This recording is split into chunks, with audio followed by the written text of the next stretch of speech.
À quelques centaines de mètres de la frontière américaine, côté mexicain, nous sommes conduits dans une planque du cartel de Juárez. J'espère qu'il va me répondre. Ce trafiquant de 25 ans commande une cellule spécialisée dans le passage de drogue aux États-Unis. Nous l'appellerons Marco. C'est le mec qui doit m'apporter la marchandise et une arme dont on aura besoin un peu plus tard. Pour communiquer, il utilise plusieurs téléphones et parle en langage codé. Allô? Je vais passer dans pas longtemps. J'attends plus que le 16. Je me mets en route. Ok, à tout à l'heure. C'est bon, ils vont m'apporter le 16. Et c'est quoi le 16? C'est un code qu'on utilise pour désigner la drogue. Aujourd'hui, c'est de la cocaïne. L'idée, c'est d'aller jusqu'à Chicago, passer la frontière, livrer. Ensuite, je mets l'argent dans la voiture et je reviens avec jusqu'ici. Marco est rémunéré 10 000 $ par mois par le cartel, qu'il a choisi car il peut entrer légalement aux États-Unis grâce à sa double nationalité, mexicaine et américaine. Amenez le sac. La cocaïne est apportée ici depuis un entrepôt secret, au dernier moment. Ça, c'est le matos qu'on va passer. Ici, ça vaut 3 000 $ le paquet. Et chaque paquet pèse 350 grammes. Aux États-Unis, ils valent 10 000 $ chacun. Là, aujourd'hui, j'ai 15 paquets à passer. Ça fait à peu près 5,5 kg. Ça fait 150 000 $. C'est une grosse somme d'argent, hein. La cam, on la planque ici, tout simplement.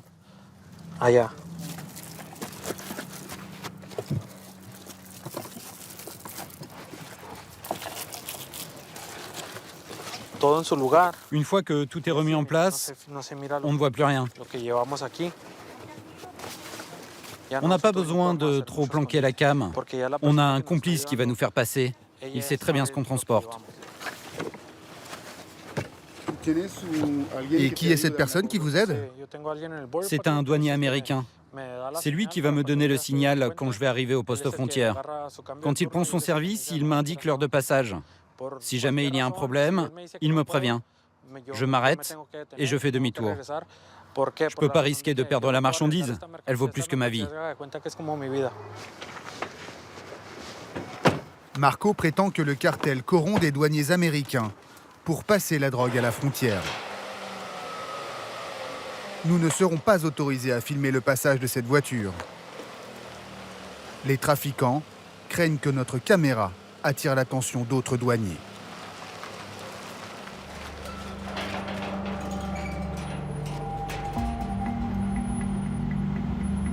Les 5 kilos de cocaïne seraient passés sans encombre, en plein jour, par l'un des 4 ponts qui relient Ciudad Juárez à El Paso, au Texas.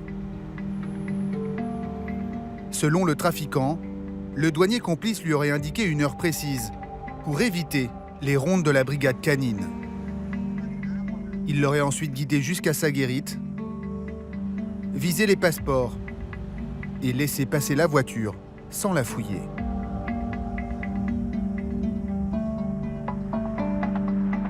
L'immense agglomération de Juárez est la principale porte d'entrée de la drogue aux États-Unis.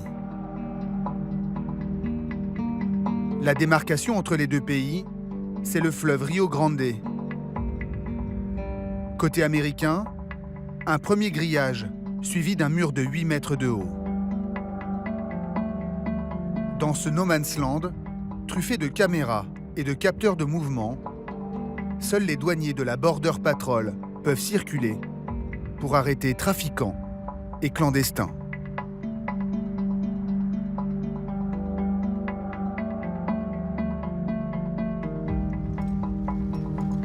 Pour la première fois, le cartel de Juárez a accepté qu'une caméra montre comment il se joue de cette frontière parmi les plus surveillées au monde.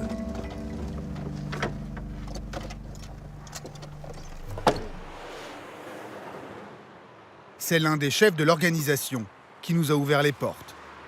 Un prisonnier de ce centre pénitentiaire d'État qui purge ici une peine de 50 ans de prison pour le meurtre d'un policier.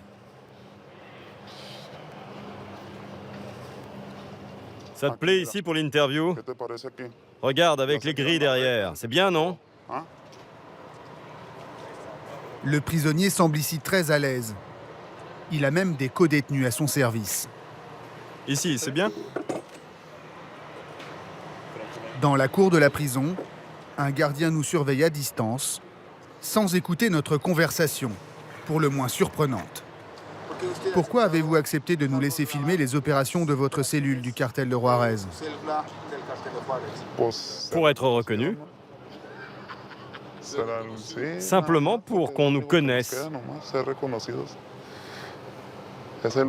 Moi, j'ai plus rien à perdre. Et on a tous un orgueil. C'est pour être connu par la société, par le monde entier. J'ai plus de 70 personnes qui distribuent la cam pour moi. Et j'ai toute la main-d'œuvre qu'il faut pour gérer mes affaires. Je ne peux pas te dire comment je commande depuis ici, précisément. Simplement, je fais savoir à mes hommes ce qu'il y a à faire. Et eux savent très bien comment faire passer la drogue aux États-Unis. Se jouer de la frontière et tout ça. Moi, j'adore ça. Ça me motive, ce job. Tu vois ce que je veux dire? Je fais 150 000 $ par semaine. Imagine par mois. Ça fait plus de 600 000 $. C'est de l'argent facile.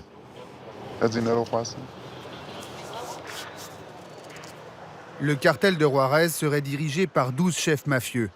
Presque tous sont en détention, mais depuis leur prison, ils contrôleraient un territoire et des cellules de narcotrafiquants.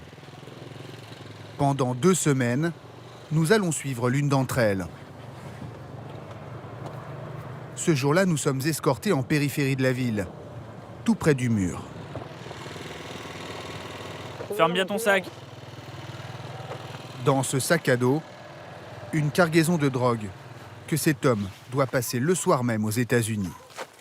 S'il se fait prendre, il risque 20 ans de prison.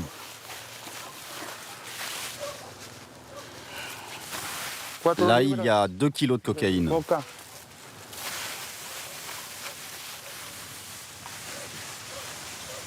Et là, 500 grammes d'héroïne. Valeur au prix de gros, 45 000 $. Moi, je gagne entre 300 et 500 $ par passage. Les passeurs, c'est le bas de l'échelle. Ils sont pilotés par des lieutenants du cartel. Ce sont nos chefs qui nous donnent le feu vert pour passer à l'action. Tant qu'on n'a pas reçu le signal, on ne bouge pas. Ce jour-là, le lieutenant, c'est Daniela. Elle répercute les ordres du chef que nous avons rencontré en prison. Je leur ai dit qu'on allait attendre avec eux. Faut pas rester ici. On part du côté du pont.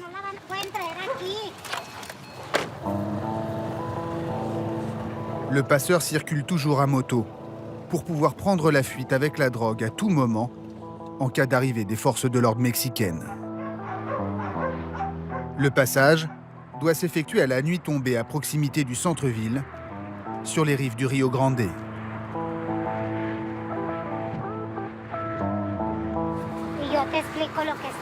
Bon, je t'explique. Tout va se passer ici dans très peu de temps. Allez, dépêchez-vous, allez-y.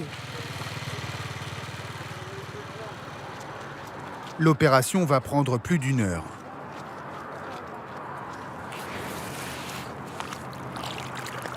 Le passeur traverse accompagné d'un acolyte qui va l'aider à franchir le premier grillage. En traversant le fleuve, ils pénètrent illégalement en territoire américain. Ils peuvent donc être interpellés à tout moment.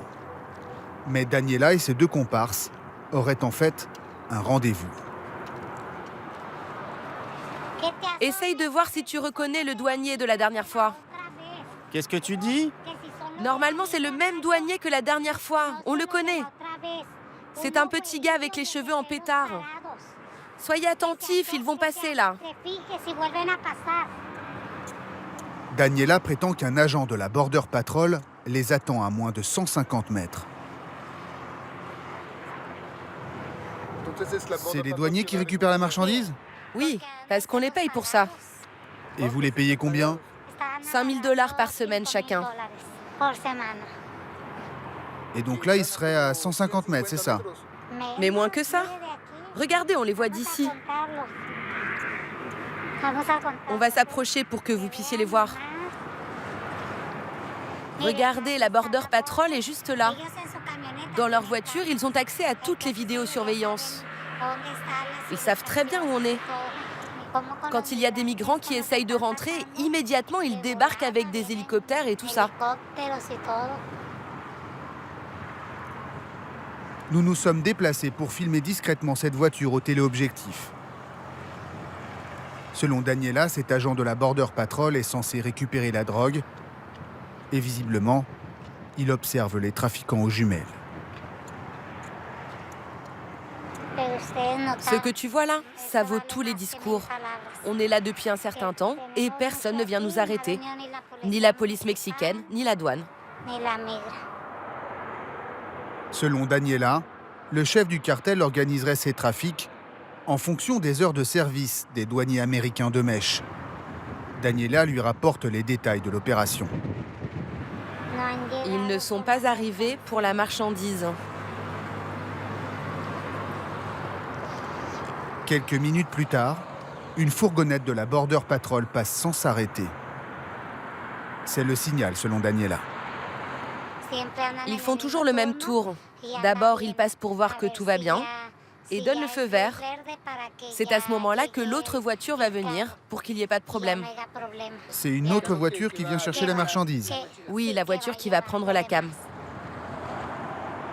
Il est temps pour les deux passeurs d'escalader le grillage. Ils sont à découvert et Daniela n'est pas très discrète. Allez, aide-le à monter. Vite, vite.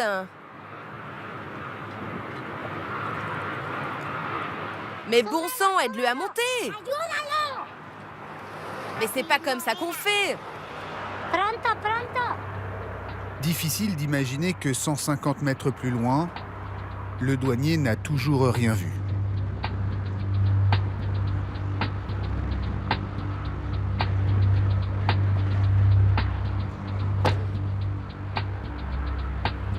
Les 2 kilos de cocaïne et les 500 grammes d'héroïne sont passés. Allez, on y va. Les deux passeurs retraversent tranquillement. Nous filmons dissimulés dans notre voiture et le douanier s'est rapproché. Donc c'est bien cette voiture qui va récupérer la marchandise. Oui, on a terminé le boulot, nous. Je vais leur indiquer que c'est bon et on va devoir y aller.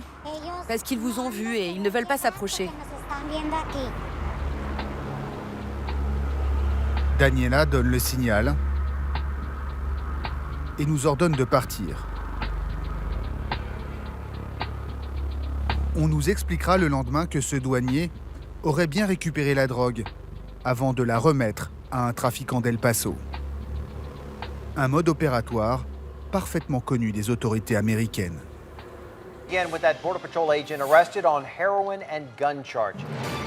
Les affaires de narco-douaniers font régulièrement la une des journaux télévisés. L'agent de la Border Patrol, Joel Luna, a été condamné à 20 ans de prison. L'affaire Joel Luna est l'une des plus emblématiques. Cet officier de la Border Patrol a reconnu avoir passé de la drogue pendant 6 ans pour le compte des cartels mexicains.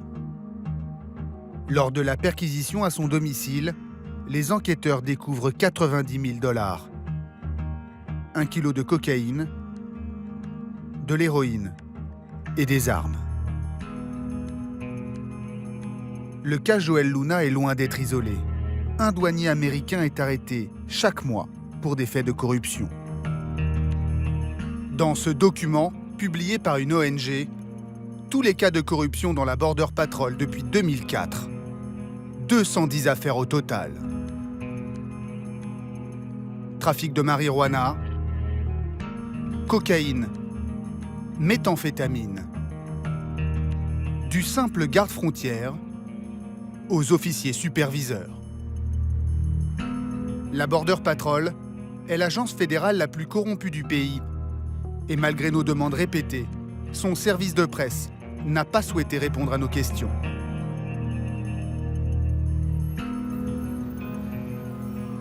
Côté mexicain, le cartel de Juarez aurait acheté des dizaines de policiers municipaux pour garantir son impunité. Mais même avec la complicité des forces de l'ordre locales, les passages de drogue peuvent très mal tourner et nous allons en faire l'expérience.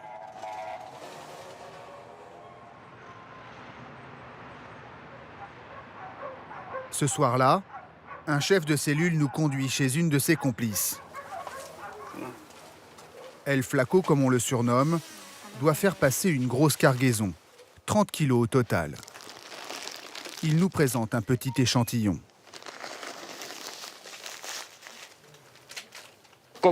C'est de la cocaïne. C'est déjà pesé, mais je teste toujours le matos pour être sûr de la qualité.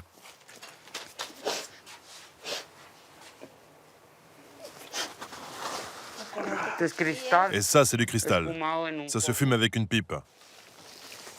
Le cristal, une drogue de synthèse qui fait des ravages aux États-Unis.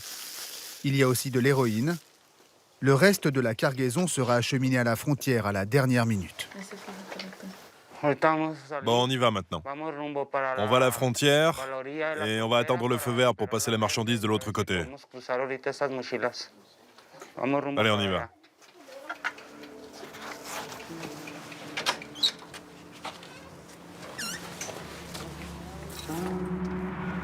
À nouveau, nous sommes conduits sur les rives du Rio Grande, au même endroit que la dernière fois.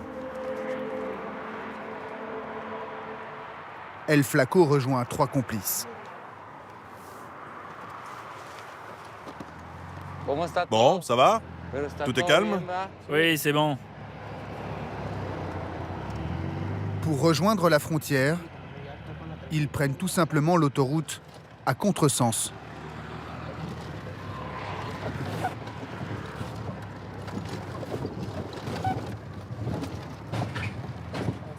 Puis traversent le terre-plein central, en toute décontraction. Attends, il y en a une qui va passer. Allez, vas-y.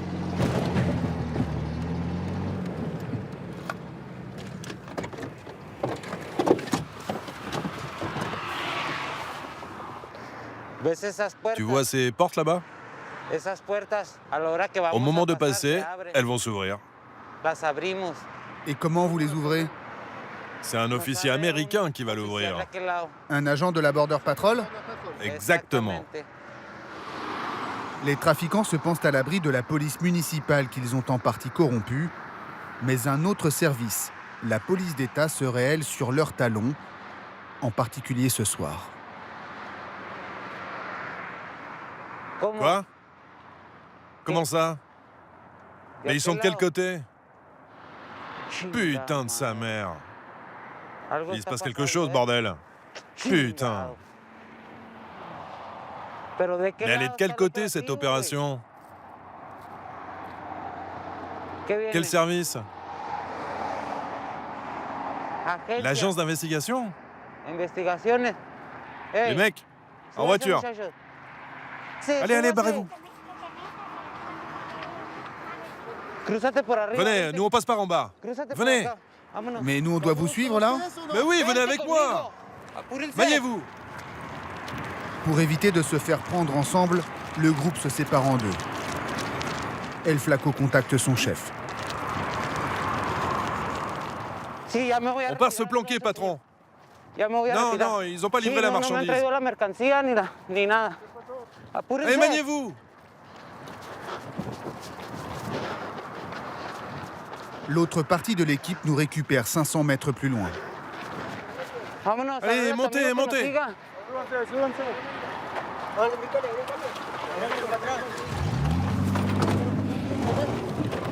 Accrochez-vous.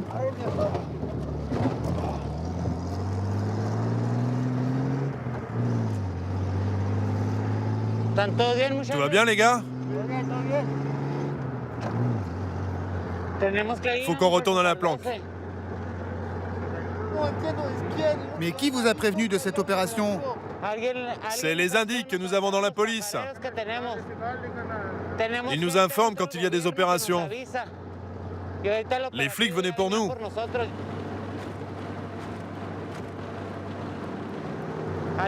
Quelqu'un nous a balancé, les gars. Ils sont venus pour nous et ils savaient exactement où on était. Quelqu'un nous a vendus. Le détail et l'horaire du passage de drogue n'étaient connus que par quelques membres de son équipe. Putain de sa mère. Ce soir-là, un dénommé El Zorro aurait annulé sa participation à la dernière minute. El Flaco l'appelle. Il le soupçonne d'être la taupe. Allô? C'est quoi ce bordel, mec? Mais comment ils ont pu savoir? Mon cul, ouais.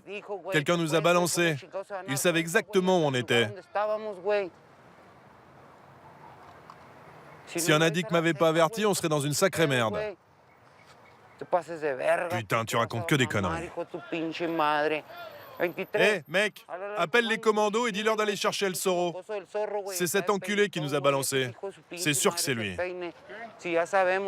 Mais si, on sait que c'est toi. T'es le seul qui savait. On t'a tout expliqué cet après-midi. T'as pas intérêt à bouger de chez toi. On va venir te chercher et si tu bouges, je te jure, on va buter toute ta putain de famille.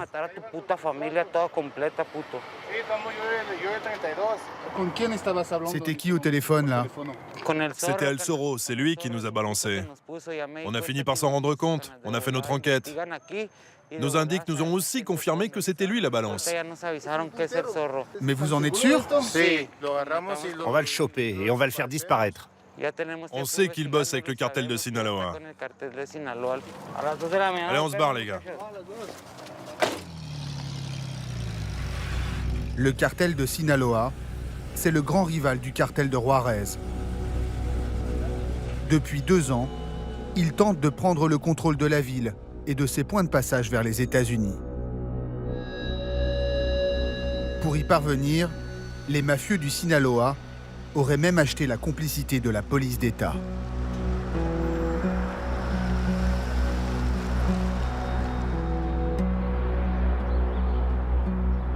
Dès le lendemain, El Flaco mène la vendetta contre la police et le cartel de Sinaloa. Le cartel de Sinaloa a placé des hommes à la tête du commandement de la police d'État. Donc nous, en représailles, on a enlevé des officiers de la police d'État. Ce sont des hauts gradés qui détiennent beaucoup d'informations. Donc on les a enlevés pour les interroger et leur faire cracher ce qu'ils savent. Oui, monsieur. Apparemment, le policier qu'il séquestre ne veut pas parler. Considérez que c'est déjà fait, monsieur. Vous aurez l'information ce soir. El Flaco répercute les ordres de son chef, sans état d'âme. Allô, Juanito? Bon, on a reçu l'ordre d'enlever son épouse pour que le flic se mette à parler. Tu prends les 2 flingues et tu pars m'enlever sa femme. On a eu l'information qu'elle allait à la salle de sport. Appelle les indiques pour qu'ils surveillent et dès qu'elle arrive, tu me l'enlèves. Tu me l'emmènes à la planque avec son mari. Quand il va voir sa femme, je te garantis qu'il va cracher le morceau. J'ai besoin de savoir où sont leurs planques. Je veux savoir qui sont les officiers qui protègent le cartel du Sinaloa. Je veux savoir qui ils sont. Je veux leur nom, leur domicile et leur adresse. Je veux tout savoir et même ce qu'ils bouffent, ces connards. Débrouille-toi pour m'obtenir ces informations. C'est un ordre qui vient directement du patron. Mais l'épouse, elle n'a rien à voir dans cette histoire. Oui, exactement. Elle est innocente. Mais pourquoi s'en prendre à des innocents? On doit l'enlever, ce sont nos ordres. Même si on se salit les mains, il faut bien qu'on utilise les atouts qu'on a. On va enlever son épouse, et s'il ne veut pas parler, on va couper les doigts de sa femme les uns après les autres, jusqu'à ce qu'il parle. À cet instant, nous sommes extrêmement mal à l'aise et démunis face à une situation que les narcos contrôlent totalement. Et je peux pas t'en dire plus. Parce que sinon, mes patrons, ils vont pas te laisser la vie sauve. Si jamais tu en sais trop, tu vois ce que je veux dire. La menace est à prendre au sérieux. L'an dernier, 9 journalistes ont été exécutés par les cartels mexicains. Quant aux policiers, ils sont 24 à avoir été assassinés en 2018, rien qu'à Ciudad Juárez. Les commissariats de la ville sont régulièrement mitraillés et dans les rues, le sang de la vendetta coule quotidiennement. 3 à 10 meurtres par jour pendant notre tournage. Ce jour-là, à 9 h du matin, un jeune de 17 ans est tué d'une balle en pleine tête à 100 mètres de chez lui.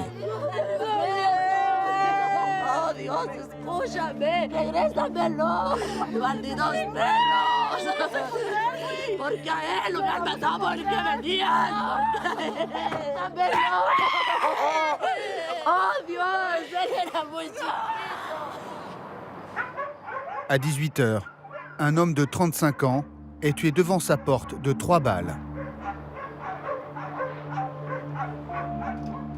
21 h, un autre est exécuté dans la boutique d'une station-service. Dans plus de 9 cas sur 10, ces crimes restent impunis. La justice ici, elle n'existe pas. Les flics, ils ramassent les douilles, puis c'est tout. Il n'y a jamais d'enquête. Ils classent l'affaire et puis ils oublient.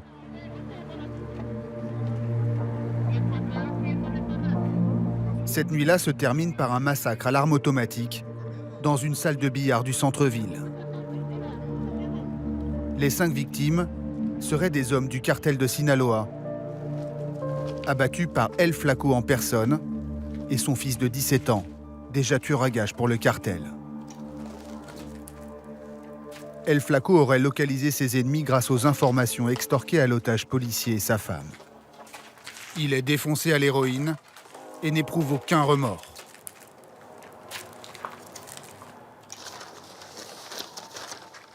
Exterminé dans un billard, ça c'est nous qui l'avons fait.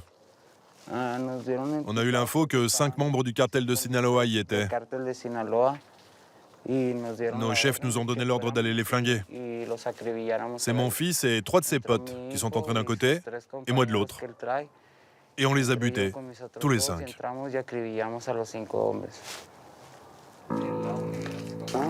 Pour nous journalistes, impossible de dénoncer ces crimes dans l'immédiat, sans risquer nos propres vies.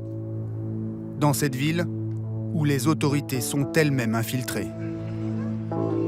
Quoi qu'il en dise, le procureur de Juárez et chef de la police d'État n'est peut-être pas impartial dans la guerre des cartels. Avant, il y avait effectivement un pacte de non-agression entre les organisations criminelles et le gouvernement.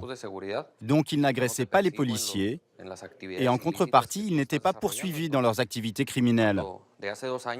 Mais depuis 2 ans que je suis arrivé aux responsabilités, il n'y a plus aucun compromis ni accord avec le crime organisé. Mais il semblerait que votre administration soit dans une guerre ouverte avec le cartel de Juárez, précisément. Ce cartel en particulier a une réaction très vive aux enquêtes et aux opérations de la police. Ils ont attaqué les forces de l'ordre. C'est donc contre ce cartel que nous concentrons nos efforts. Les autres organisations, elles, n'ont pas réagi de la même façon. Et donc aujourd'hui, il n'y a aucun accord entre la police d'État et le cartel de Sinaloa. Il n'y a aucun accord. Nous les attaquons de la même manière.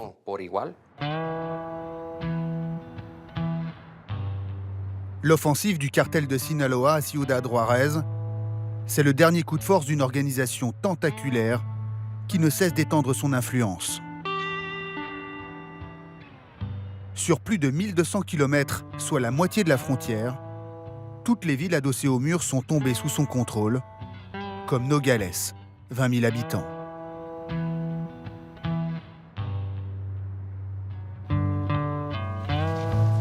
La mafia du Sinaloa est organisée comme une multinationale, avec des centaines de cellules indépendantes, comme celle de Sergio, 20 ans de trafic sous la cagoule. Chaque cellule a une spécialité dans ce cartel. Nous, on ne trafique aucune autre drogue que la marijuana. On peut faire passer 100 kilos d'un coup, parfois plus. Ça dépend de la commande qui nous est passée par nos contacts aux États-Unis. On expédie à la demande.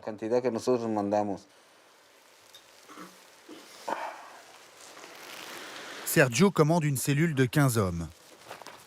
Il assure 2 à 3 passages par semaine. Ce jour-là, il doit acheminer une 50aine de kilos d'herbe. Vous êtes prêts, les gars? Prêt, chef. On va y aller. Ouvrez un sac pour leur montrer la marchandise.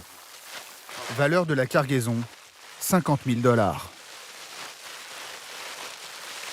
Regardez. C'est de la super qualité. De la pure weed pour les Amerlocs. Ici, elle vaut $500 le kilo. Et de l'autre côté de la frontière, elle passe à $1 200.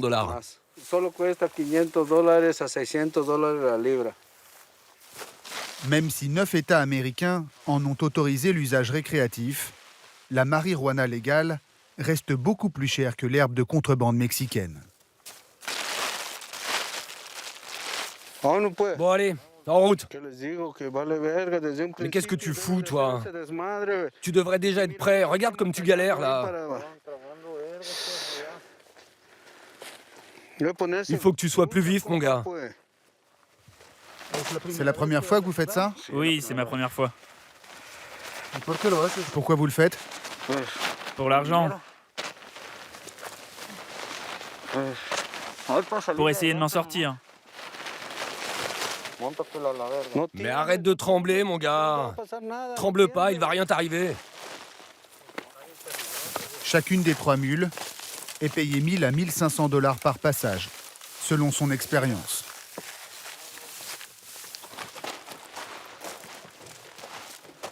Un gamin de 15 ans porte l'euro, car pour atteindre la frontière, ils vont devoir marcher pendant 6 heures. Qu'est-ce qui se passe? Il faut qu'on fasse gaffe, là. On va attendre un petit peu. Les trafiquants contactent leurs guetteurs postés sur le chemin. Ils surveillent les mouvements de l'armée mexicaine que le cartel a plus de mal à corrompre que la police. Comment c'est sur le terrain devant? Tout va bien? Ok, compris. Les militaires seraient à quelques centaines de mètres.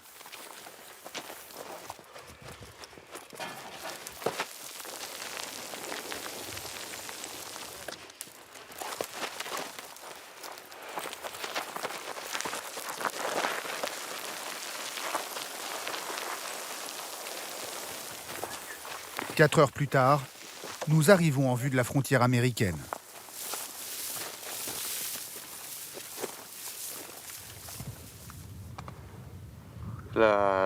Je surveille la frontière pour voir s'il y a des flics. Une fois là-bas, on va escalader le mur. Et de l'autre côté, quelqu'un va venir récupérer la cam au point de rendez-vous. Nous ne sommes pas autorisés à approcher plus près. Le cartel souhaite garder le lieu de livraison secret.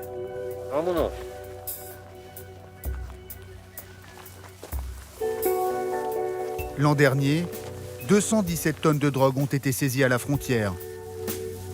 Une petite partie des quantités astronomiques qui passeraient sous les radars. Tant que l'argent des cartels pourra corrompre policiers et douaniers des deux pays, difficile d'imaginer que le nouveau mur anti-drogue et anti-migrants voulu par Donald Trump puisse véritablement mettre un terme au narcotrafic.